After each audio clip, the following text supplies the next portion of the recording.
Dell's XPS 13 has always been one of my favorite laptop lines. It evolves a little bit year after year, but this year at CES, it's really the biggest visual jump I've seen in the design, and this version right here is the new Dell XPS 13 Plus.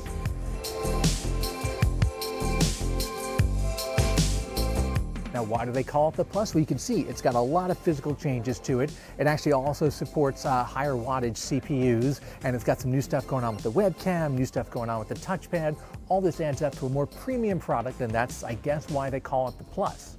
The first thing that jumped out to me was not the super thin bezel, they've had that before on these systems, but the keyboard, which has these really cool looking edge-to-edge keys. They've really eaten up every little bit of available space on the keyboard deck here. And it starts over here, goes all the way over here, and then you say, wait a minute, what happened to the function keys? Well, they're right up here, and this is a capacitive touch row here that has the media control keys, and if I hold down this function button, it's also got the function keys. It's a more subtle take on the idea of having touch controls on a laptop compared to the Apple Touch Bar, which has gotten a lot of grief, and we're going to leave it alone from now on. Interesting though, if you want to keep the function keys up all the time, you hold down the function key and you hit escape, and then it's locked into the function keys. Or if you just want to go back to the media keys, you do the same thing here, and you got your volume, you got your brightness up and down like this, and that's mostly what I use these media keys for, volume and brightness.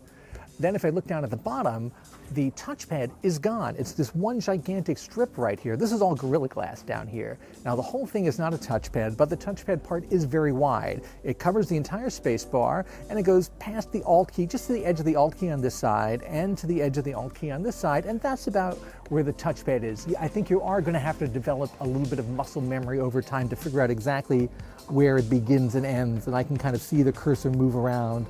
And when I get to the edge, it stops moving once I pass the Alt key there. Now, because everyone is working from home and using their laptops as their everything machines, their Zoom machines, their video conference machines, there's been a big move over the last year or so to move into higher end web cameras on these. A lot of people are moving to 1080 cameras, full HD cameras. Now, this system has not moved into a 1080 camera yet, still 720 camera, but they did break out the sensors, the IR sensor that you use for facial recognition login, and the regular sensor for actual, video stuff, and they've broken that out, so they claim you're going to get better performance from both. It's probably not going to be as good as having a 1080 camera in there like the new MacBook Pros recently switched to, but I like any improvement there. And the XPS 13 line, that has been famous for a long time for fitting in these pretty decent webcams into very tiny spaces. You see how small a space at the top of the bezel it has to fit into, and Dell has spent several years refining that and getting the cameras smaller and smaller.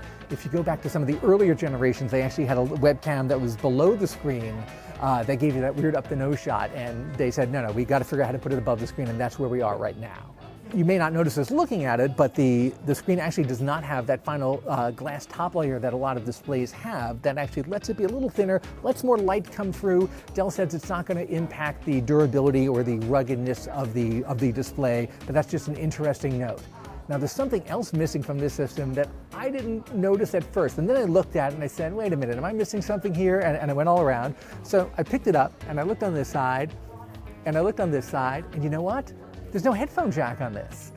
This is one of the first laptops I've ever seen that just completely eliminates the headphone jack. Instead, it's got two USB-C Thunderbolt ports. So if you want to use wired headphones with this, or a wired microphone, which you may want to do, you'll need some sort of audio to USB-C adapter. And if you want to read more about the XPS 13 Plus and everything we know about it so far, check out the link in the description below for our story. So this is going to sit alongside the current XPS 13, and there's an XPS 13 2-in-1 and a few other products, but this is definitely a new branch in that family tree. It's going to carry a little bit more of a premium price. We don't know exactly what yet, but it should be out sometime in the early part of 2022, so keep an eye out for it. That is the Dell XPS 13 Plus.